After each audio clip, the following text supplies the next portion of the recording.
Lipedema vlog number 2. I gotta say that I am pretty overwhelmed right now. In a good way, probably to some degree, but it's also complicated by the fact that my husband is having some health issues as well.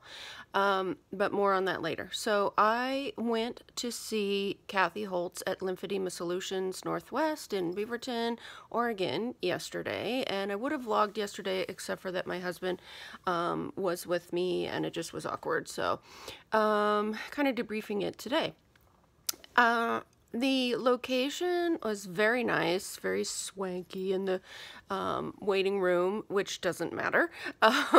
Kathy's office was great. It was all set up for obviously her devotion to this subject. She seemed really knowledgeable and super nice. I felt very comfortable. One of the pieces that she did in order to sort of give me a diagnosis from her perspective was to measure my legs every 10 centimeters, and normally I would be like really uncomfortable with that, but she has a way with her where I felt totally fine, totally good. And so she also works with Dr. Alejandro Perez, who I will be seeing next week, and he is through the Providence system. Also works at a couple of other clinics. I will link that information for both of them in the description box. And anyway, so first of all, I only recently found out about this lipedema thing, and I wasn't sure if I had it, and she did confirm that I do. She didn't tell me about what stage I'm at, and I think that Dr. Perez will do that.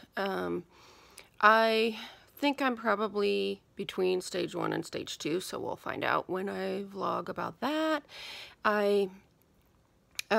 Let's see.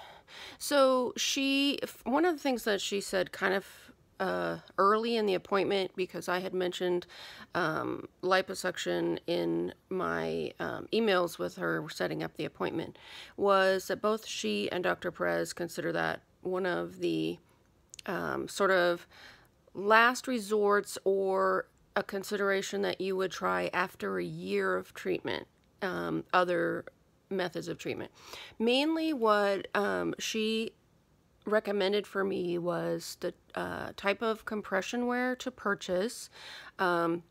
I don't need to do the wraps, which she measures specifically for people, but I will be buying compression wear that is 20 to 30.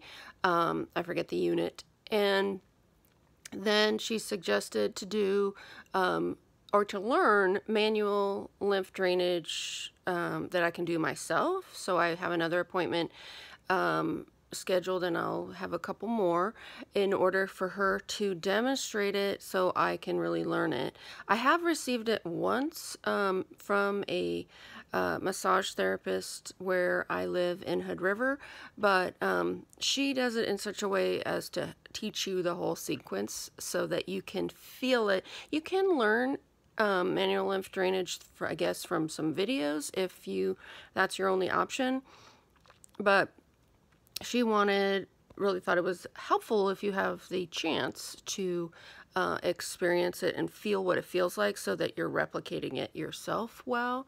Yeah, so I think that's mainly it. I just feel like so my husband, since January, we have been dealing with the possibility, first, that he had stage 4 lung cancer. Turns out, thank God, that he doesn't. Second, diagnosis, though, that we have come to terms with, that was the differential, is he has sarcoidosis. Now, we went to see a gastroenterologist for him yesterday, and he is going to get some labs done for celiac and for his cortisol level, which could be related to what's called hypocortisolism or Addison's disease. So that kind of like you would understand is distracting to me from you know, lipedema is important, but not initially life-threatening.